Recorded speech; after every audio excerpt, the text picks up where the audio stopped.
Ange, really excited to jump into the topic today. Good morning, James. Today we're going to be talking about miscommunication. And that's one thing I'm keen to hear more from you about is, because you gave me a little sneak peek, it's not always so much that the builder is communicating wrong, but it's understanding how the receiver is receiving it. So the prospective client or trades or suppliers, how are they receiving the information? And that's even more important. That's exactly it. Yeah. Like, I think sometimes as a builder, you feel like you were communicating the whole way through, only to realize, like, why are these clients not understanding me? I made it so simple to them.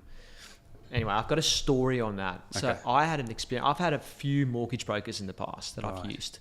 And so I had two examples. For example, the one example was using a mortgage broker where I went on this journey. I wanted to obviously get a loan at the best rate to buy, say, a home or investment property.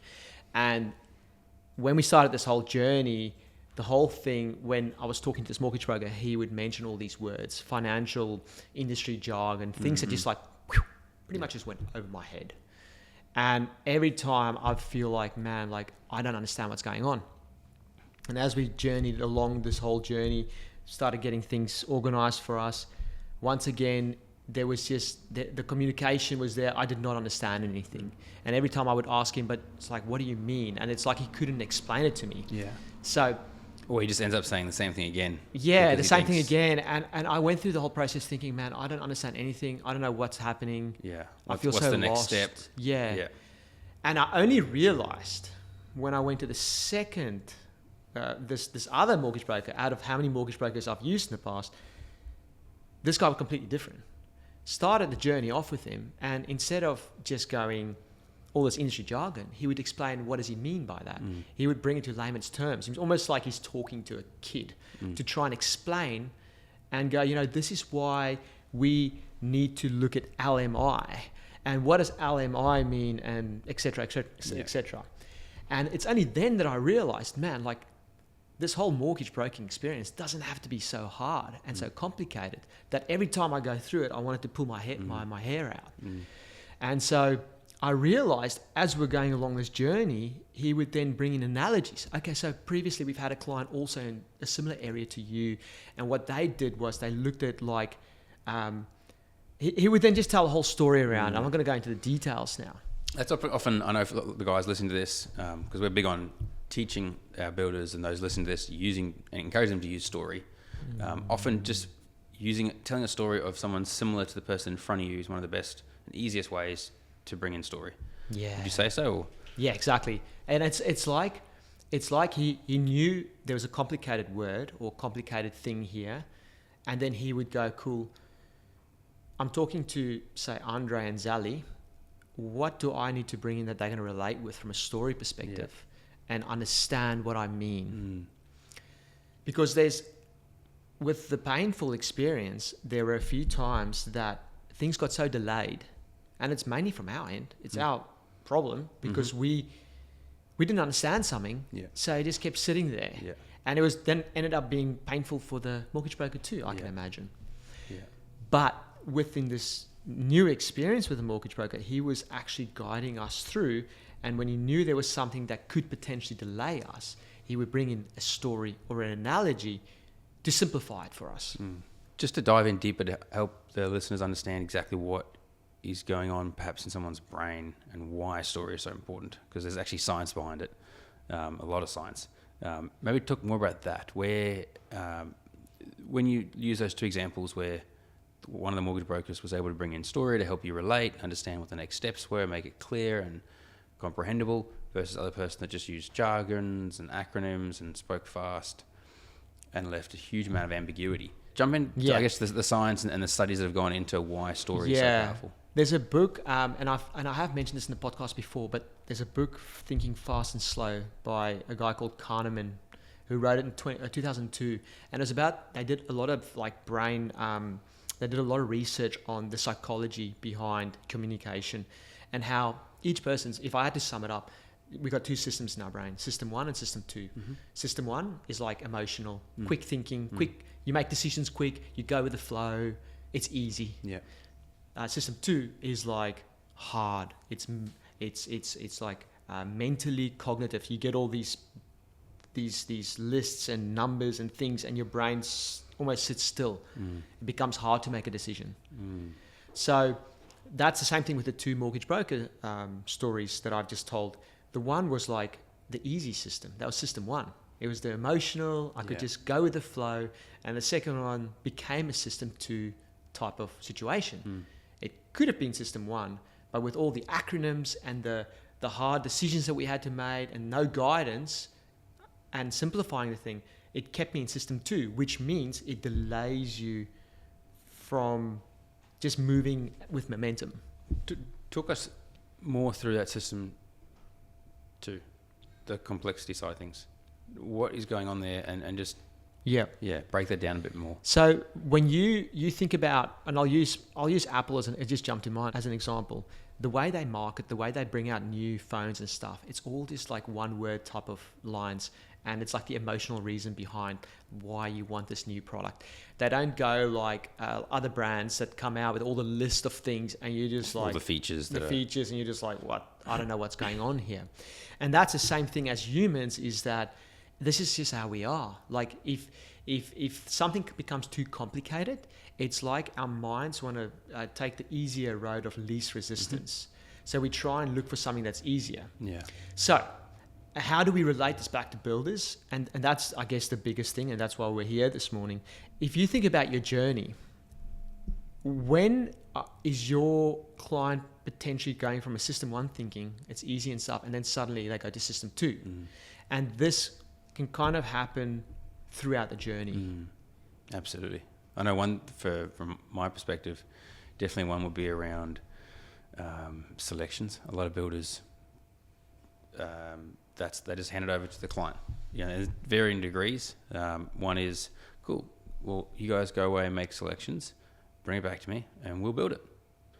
I would say that's someone who doesn't understand their client, potentially, depending on the market, but also isn't taking responsibility. Yeah. Compared to someone we've seen, I know one of our clients does an extremely great job at helping his prospective clients. Like before they even sign anything, he'll just go and put them to work and go, okay, you need to choose these things.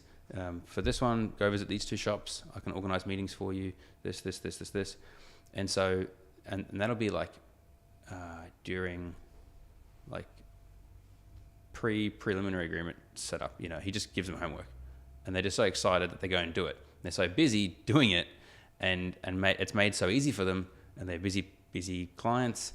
They just go and get this done, go get all the selections done. They've done all the homework. They don't have time to shop around. And by the time that they've done all the selections, it's been so easy, so enjoyable, and it's all there. And that's probably one of the better examples I've seen of guys when it comes to selections, making it super easy, painting that picture for the client, and just continually laying that next pavement in front of them. Yeah, exactly. Don't worry about that next pavement. Just step there. Next pavement, pavement, just step there.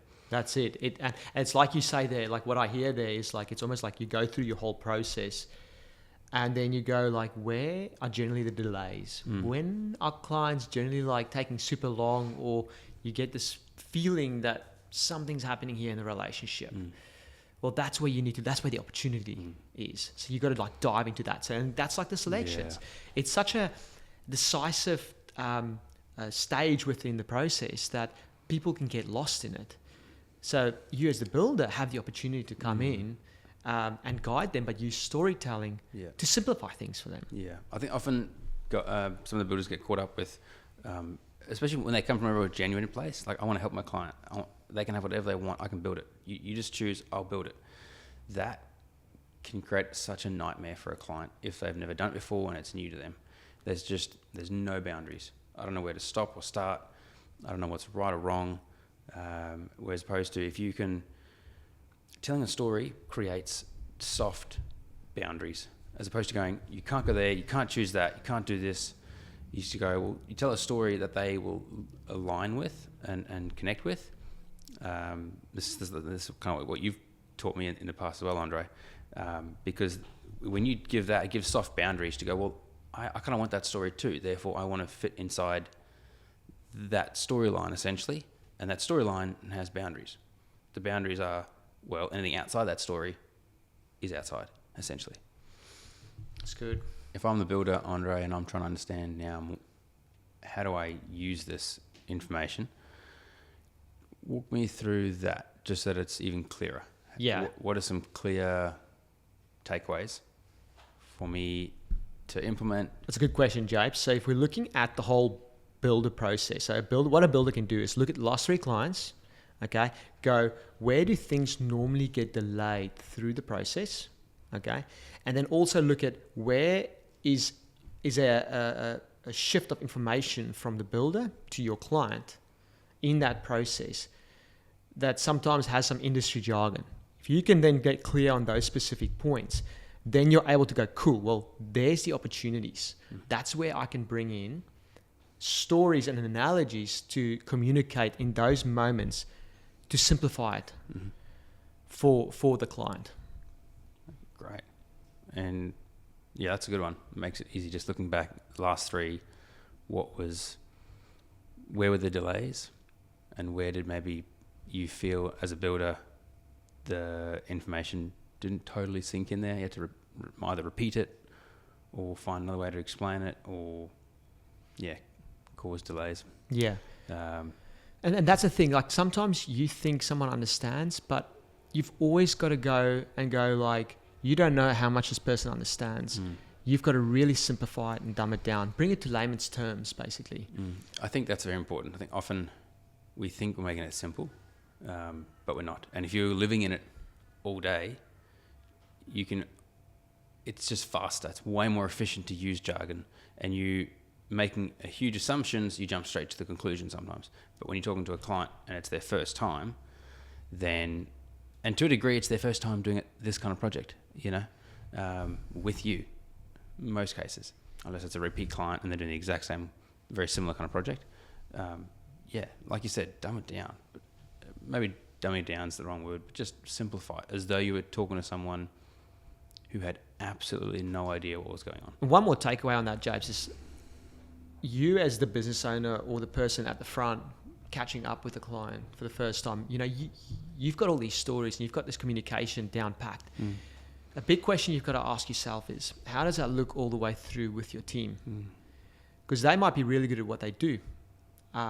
If it's like a site manager or project manager, they're really good at what they do, but how are they interacting with the clients in moments when they do see them?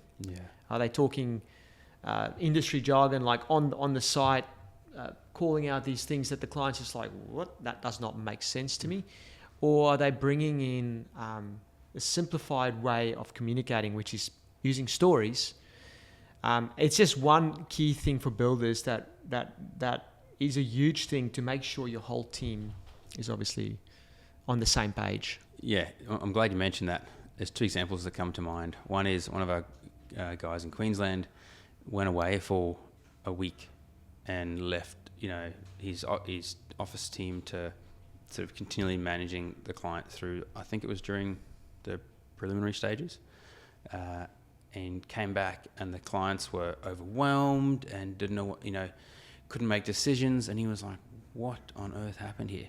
And when he dug down into it, and this guy was a very good communicator, very articulate, great with storytelling, and him and I discussed this topic, and it turned out, the team that he was using were in, let's say, in the weeds. They were, just they knew their job, they knew what they did, and so they tried to take that way of communicating to the client, and the client was just like, what?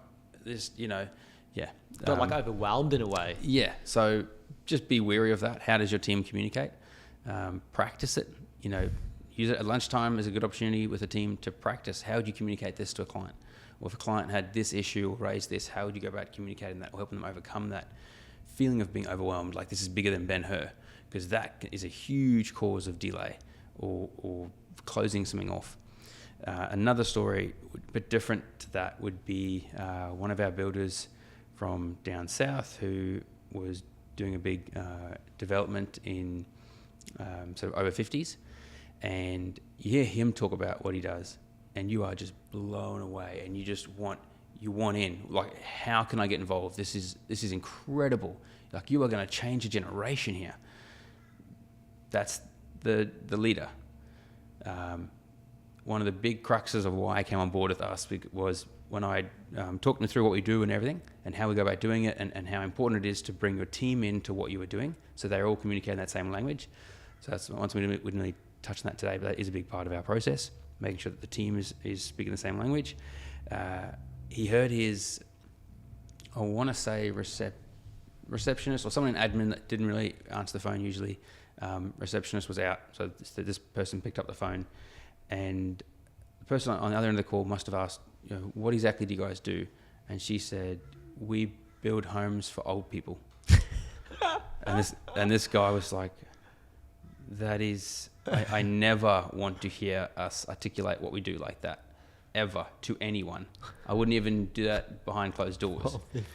So for him, that was like, oh man, like, and he's such a visionary, and you think clearly his team have heard him sell that vision. Why are they not communicating like that? And that's so important. So those are sort of two stories that come to mind there when it comes to communicating and using story and helping clients. Yeah, helping clients. Exactly. No, that's awesome. That's exactly it. And that's why it's so important to align it through the whole business with the whole team and keep it simple. Have these go-to stories for the whole process, and you don't have to reinvent stories every time. They can use the same story every time. When a person is at the selection stage, use the same example that you use every time. Definitely. Even, go sit down with the team and put together 4 or 5 stories at maybe 4 or 5 of the biggest milestones, and you can give your team that story and help them tell that story. Yeah. And it just, in the end, the reason why you do that is it makes the client feel comfortable, makes them receive the information, feel good, and everything just keeps moving. Yeah. Which results in a good project and a good client potentially. Yeah. Awesome, Ange. Thank you so much, man. That was insightful. I'm keen to hear feedback from our builders on that one once they implement it. Epic. Thanks, James. Thanks, man.